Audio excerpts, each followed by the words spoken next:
Are you tired of rappers never using your beats, even though you know you've got some fire? Well, the fix for that is actually super simple, and let me show you. I'm about to make a whole beat. So first things first, you're doing too much with your chords. Listen to some of your favorite songs and you'll very quickly realize that they'll only have chord progressions that have 2 to 4 chords. As well, the rhythm for the chords will be consistent throughout. So here I just have my chord hitting on each beat, and realistically my chord's not changing a whole lot. This leaves a lot of melodic room for the artist.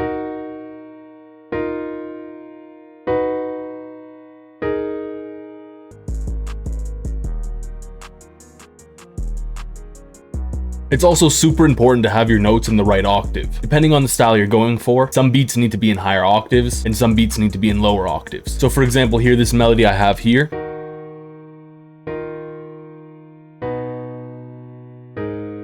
sounds solid, but for a darker vibe, it would be better in a lower octave.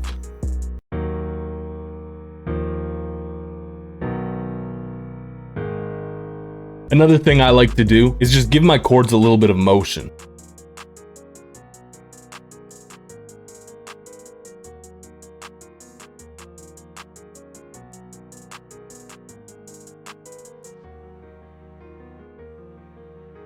By giving your chord some motion, it does add a little bit of rhythm to your melody, and typically the motion will be very consistent, so it's not detracting away from what the artist can do with the beat.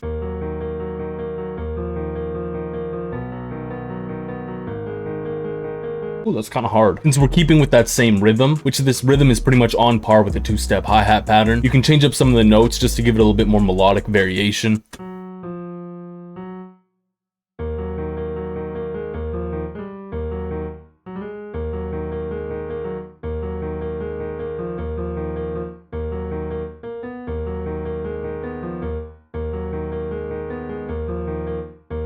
Ooh, that's kind of hard.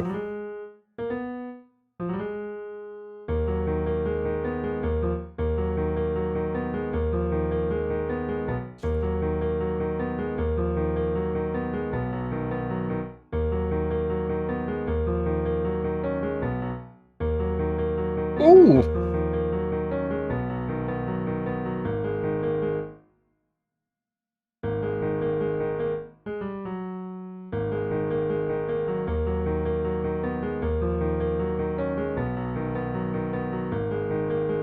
I didn't really do a whole lot there, but just changing those few notes that I did added a lot of variation. From here, I'll see a lot of people get a little too carried away with the top line, and it's really important when you have very rhythmic chords to leave your top line a little bit more sparse. Again, you really want to leave room for an artist.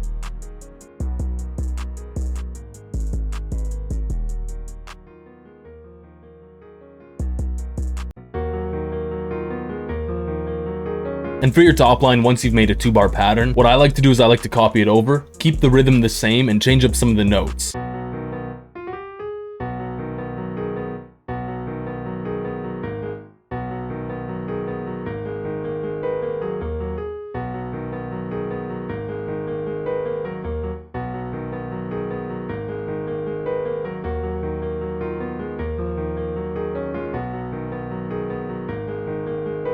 The next big issue I see a lot of people doing is getting too carried away with the sounds that they're using. A lot of your beats will have just one main melody and other melodies around it accenting it. So we kind of want to do the same thing here, and that's just layering some of the chord notes. I'm going to layer that up an octave too. Bring that down an octave though.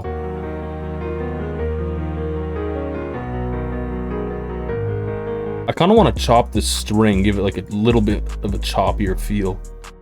I don't want it to just hold.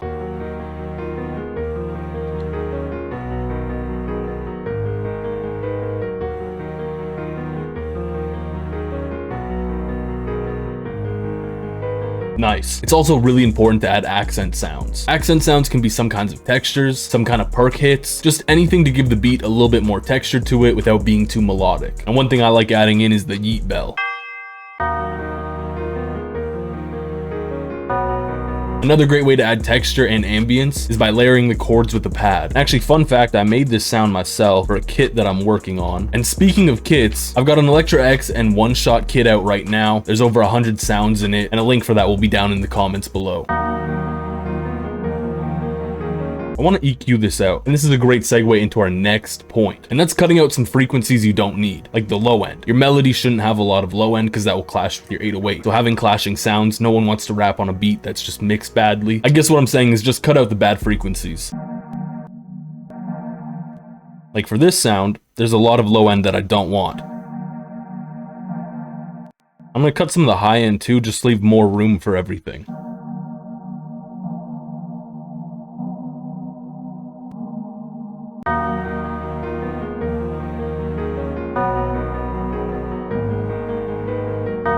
I'll mix that a bit.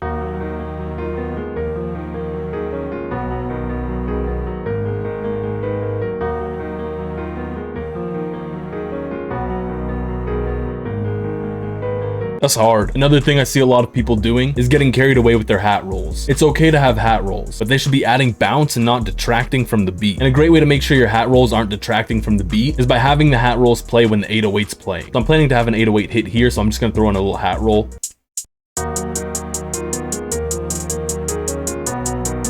Another thing you want to do is use similar hat rolls. This maintains a similar rhythm, and if you're changing the rhythm up too much, it'll be hard for the rapper to catch their flow on the beat.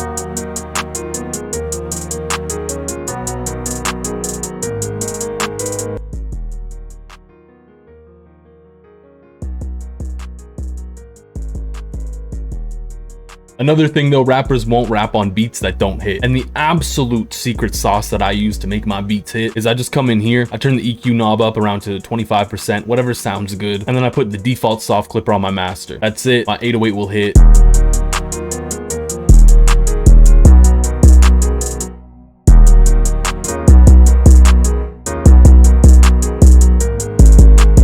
Another thing I see a lot of producers doing is getting carried away with having their 808s play on different octaves. And that's definitely something you can do. You just mainly want to save that for the 4th and the 8th bar. That's when you can get a little bit more creative with your 808.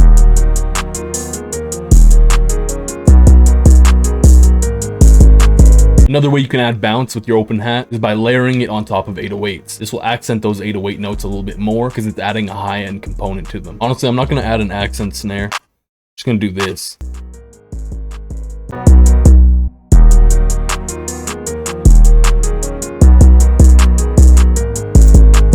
Ooh, that's kind of saucy right there. All right, this last bit comes down to arrangement. When you're arranging your beats, you really want to keep in mind what the artist will be doing.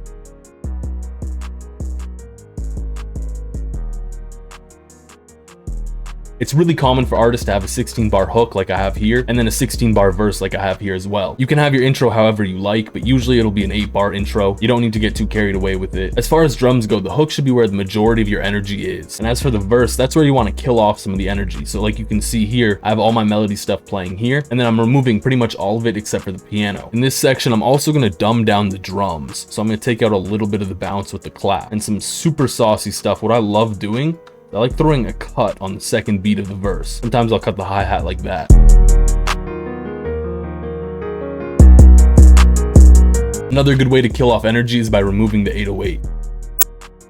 And I think I'll have like a little bit of a bridge section. I like throwing in risers just to tie in everything a little bit better together. If you want to keep learning awesome producer tips like this, make sure you press that subscribe button down below. And I'd also appreciate if you could leave a like and a comment. I also want to say a big thank you to the channel members displayed on screen right now. If you want to become a channel member and gain access to exclusive perks, press the join button down below. And here's the full thing.